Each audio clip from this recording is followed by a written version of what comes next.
Oh, papakitaan kita kung papaano i-address yung tao. Paano ha? Sabi nila na mamamatay tao ako, baka talaga. Ang hiningi ko lang, stop. And I will fix government. Corruption must stop. If I'm into the presidency for 2 weeks, tapos walang maniwala sa akin, walang susunod, then even if you give me 10 years, I will not be able to do it. Pero ako kasi sabi ko, ordinaryong tao lang ako, ayaw kong mapahiya. Diba? Yun yung sinasabi natin. Na kapag ka ang presidente ganito ka lambot kay Bongbong, even if you give him his lifetime, his remaining years of his life, walang magagawa ito. Maniwala kayo, walang magagawa ito. Kahit pahabain mo, gawin mong 30 years, tangina walang magagawa ito. Kung walang nagawa ito sa unang 3 taon, wala nang magagawa ito sa susunod na 3 taon niya.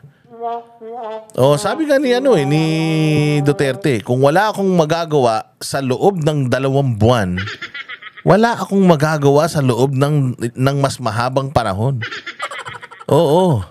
Ganun po talaga. Kapag may ipinatupad ka, kailangan agad-agad, kailangan matibay, kailangan firm. Hindi pwedeng ganyan. Kailangan talagang mag-i-assert mo yung kapangyarihan. It is within the power of the president to impose. To impose. Sabi ko nga sa inyo, yung ginawa ni Pangulong Duterte na tinakot niya yung mga kriminal, that's within his right at nasa trabaho niya yun na takutin lahat ng kriminal. Diba? Papaano si Pangulong Duterte gumalaw noong dyan sa airport? Noong may tanimbala, anong ginawa ni Pangulong Duterte? Sabi niya, putang ina nyo tatanggalin ko kayong lahat kapag hindi kayo nagsipagtinuan dyan. Oh, hindi ba nawala yung tanimbala agad? Oh, anong sinabi niya?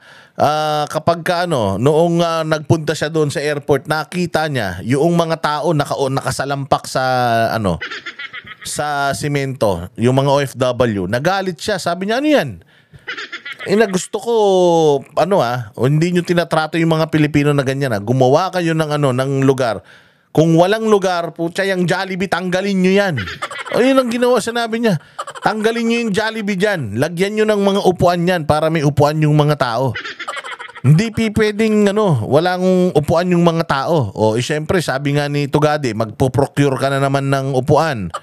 It will take time para lang sa mga bidding. Kaya ang ginawa ni Tugade, out of his own pocket, dahil sa takot niya kay Pangulong Duterte, inabunuhan niya yung mga silya, extra na silya. Nag-order siya. Ni-reimburse na lang niya. O nag-order siya ng mga silya para lang may maupuan yung mga tao. Kasi nga sabi ni Duterte, pagbalik ko dapat wala na yan Wala akong pake kung sino yung mga rumirenta dito sa airport natin. Tanggalin nyo yan. Mas importante yung mga tao kaysa sa kita. Oh, hindi ba anong ginawa? Nagkaroon ng upuan. Ang dami ng upuan ngayon sa airport. Kulang pa din. Pero nagkaroon ng upuan. Ganon si Pangulo. Oh, pagka yung mga pulis, anong ginagawa niya sa mga iskalawag? Pinupuntahan niya siya mismo. Putangin na nyo Pasalamat kayo. Merong camera. Kung walang camera, pinagsasasampal ko kayo. No, lahat kayo mapupunta kayo sa Mindanao. Hindi ba ganun ang ginagawa niya? Ganyan ang leader. Hindi yung, I'm more than disappointed. I'm angry. Kita mo yung yung gumaganong-ganon lang. Walang katuturan. Kaya pag sinabi kong huminto kayo. And for those really, alam ko na, I have one word for all of government dito sa Pilipinas. Stop. S-T-O-P. Just stop. Just obey the law. And for the civilians, wala kong hingin. Sabi nila, may extrajudicial killing. It's not that, it's really the interest of the country. Gagawin ko po yan. I will stop corruption, walang droga, kung maaari lang, maubos ko. Pati tao, okay lang sa akin. Di ba ganyan? Uubusin ko kahit tao. Wala akong pake, basta maayos ko. Yun yung sinasabi natin, sir, na dapat assertion. Kailangan firm. Hindi pwedeng iuungol-ungol ka, hindi pwedeng lilinga-linga ka, hindi pwedeng ganun. Kasi, putangin yan, unless kasapakat ka kaya malambot ka, or talagang mahinang nilalang ka lang. Kaya totoo yung sinasabi ni Pangulong Duterte na mahinang nilalang ito. Walang alam ito. Yun yung sinasabi niya noong 2021. Sabi niya pagka nagkaroon ng kalamidad, tignan mo, hindi alam ang gagawin yan. True enough. Ganun talaga. O mantakin mo, hindi rin niya kayang i-manage pati yung galit niya. This is how you're supposed to treat this is how you're supposed to this is how you're supposed to communicate sa mga kriminal sa Pilipinas. Diyos ko po. So syempre, hindi ba, sandamukal yung mga sandamukal yung mga issues ng bayang Pilipinas. Ang daming mga lumalabas at involved dito, mga bossing, yung involved dito yung mga yung mga congressman, involved dito si Martin Romualdez. Dahil sabi niya nga daw let us be transparent. Walang itinatago, pero nung hinahanap yung report ng small committee, hindi makita. Walang tinatago pero hindi makita. Anak ng tinapay naman talaga. So ngayon, mga bossing, meron silang bagong pautot. May bago silang pautot para yung isip ng tao mahati. Dahil ang dami talagang lumalabas ngayon na mga report, pictures, videos online na nagpapakita na talagang tinatarantado tayo ng DPWH na yan. So syempre, para medyo makalimutan ng konti, pasok natin si Pastor.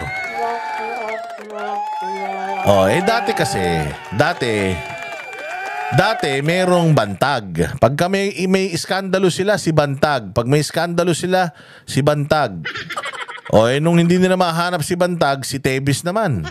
Pag may iskandalo sila, si Tebes. Pag may iskandalo sila, inuurot nila si Tebes doon sa Timor-Leste. Napauwi na nila, napakulong na nila. So wala na, hindi na nila magamit si Tebes ngayon. Si Pangulong Duterte, ganun din. Pag meron silang issue, ICC. May issue, ICC.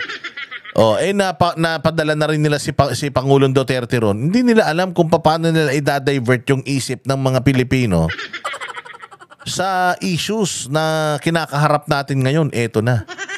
Puta, sino pa ba nandito? Ay, si Pastor. Sige, sabihin natin si Pastor hinihingi ng Amerika. Alam naman to ng media na may kaso rito si Pastor Apollo Kibuloy na kinakaharap. Kaya nga sumuko si Pastor Kaya nga siya sumuko kasi nga ang pangako sa kanya, hindi siya dadalhin sa ibang bansa, extraordinary rendition, haharapin niya yung kaso sa korte. May kaso na dito sa korte. Na-deny pa nga kamakailan lang yung pagpo-post niya ng bail Hindi ba? So, bakit natin biglang isa-surface yung extradition request ng US? Alam naman natin for a fact, even last year, alam naman natin na gusto talaga siyang makuha ng US. Pero ganito katarantado ang mainstream media. Ganito kahayop ang mainstream media. Sabay-sabay sila. Lahat, pare-parehas. Breaking news, breaking news. Na breaking news? Saan ka makakita ng breaking news? Hunyo pa. June pa daw ni request. August na ngayon, matatapos na. Breaking news pa din. Tangin na tong GMA7 na to. Alam ninyo, alam ko naman na bayaran talaga yung mga media na yan. At inggit na inggit ang media sa SMNI. Katulad yan, kasi nga, doon sa Hague, binababoy ang mga mainstream media doon. Kasi galit na galit talaga yung mga Pilipino sa Hague, sa mainstream media, ABS, GMA, TV5. Inis na inis sila doon. Minsan nga daw nagsusumbong na yung mga reporter doon ng ibang network sa pulis dahil daw hinaharas sila ng mga Pilipino doon. Ihaharas ba kayo ng mga Pilipino kung nagugustuhan yung mga pinaggagawa yung mga hayop kayo? Umantakin mo, dapat nakafocus tayo dito sa mga anomalya sa gobyerno. Tapos biglang ipapasok din si Pastor. Ipapasok mo si Pastor dahil meron daw extradition request. Alam nyo naman na kahit may extradition request at noon pa naman gusto talaga siyang makuha ng Amerika because of extraordinary rendition. Dahil nga, ang daming kaso ni Pastor sa Amerika, nagsisipag-dismissan na nga Di ba nga, nagsisipag-dismissa na yung mga kaso niya doon. Diyos mio naman. O, ibig sabihin, mahina yung kaso doon. Kaya nga, ilang mga kaso na yung mga na-dismiss doon. Gusto siyang kunin ng Amerika. Alam na natin yun. Pero alam din naman natin na hindi siya pwedeng kunin dahil meron siyang kaso dito sa Pilipinas. Sinabi na nga ng DOJ yun eh. Ba't binabalita nyo pa yan? Ibig sabihin, talagang ginagamit lang nila si Pastor para ma-divert itong mga issues ng bayan natin.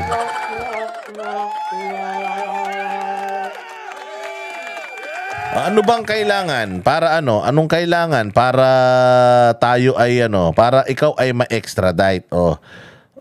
Dahil lang pinost ko yun kanina eh. Ano ba yung mga kailangan para ma-extradite ka? Eto, iisa-isahin natin para lang maintindihan ninyo na ito talagang ito talagang mainstream media. Bayad talaga tong mga to ng mga kongresista. Oo, sigurado ako bayad talaga ng mga kongresista to. Bakit? Ay, kita mo biglang sino nagpalutang? Sino yung nangungulit na pag-usapan to? Romualdez sa Amerika.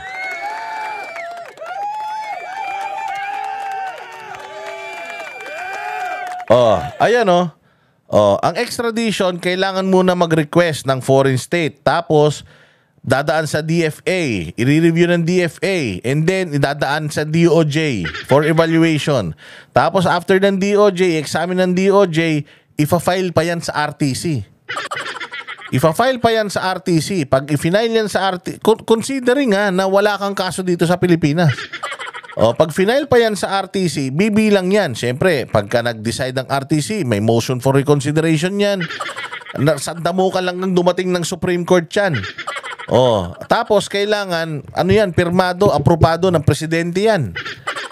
Ang problema nga, mag-a-apply itong ruling na ito kung wala kang kaso sa Pilipinas. Alam nyo ba, na isa sa mga rason nga kaya nga hindi pa dinidismiss noon yung mga kaso na yan as in totally dismiss kasi meron ng tawag dito, yung kaso na yan dismiss na yan.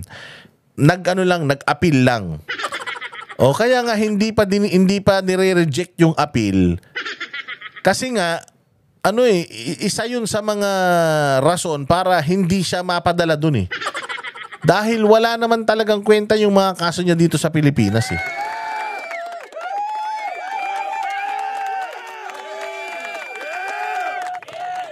may kaso na siya dito. Dinidinig na, nakakulong na nga siya. Hindi pa nga nakakapagpiyansa.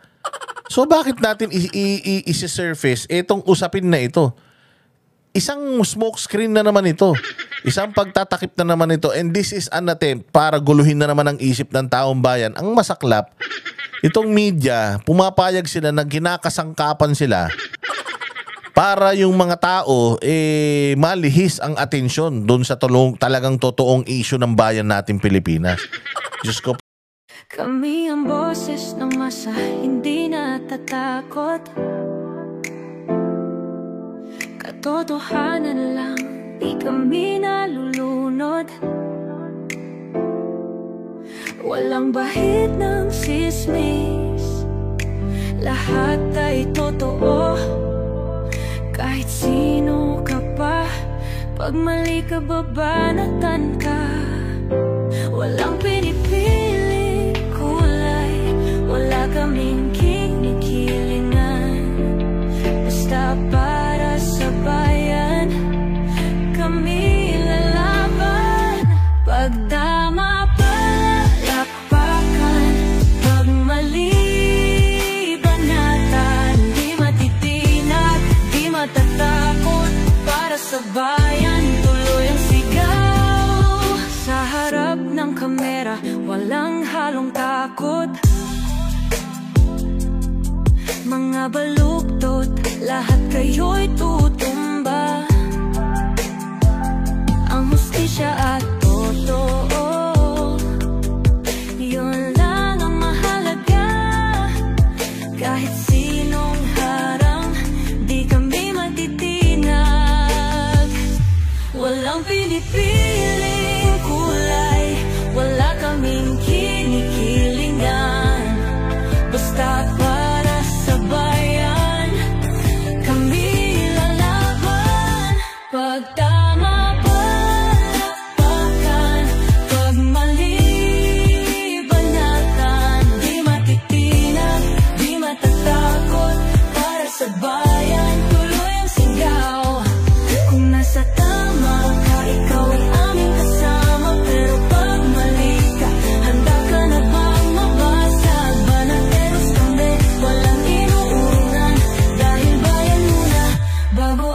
sarili.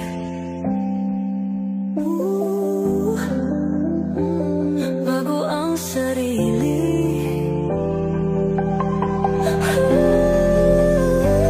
Pag tama palakpakan, pag mali banatan, banatersang sigaw, katotohanan ang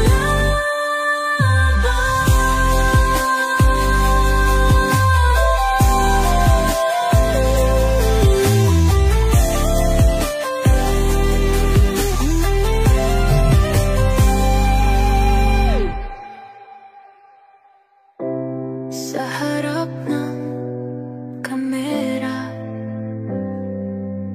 walang halong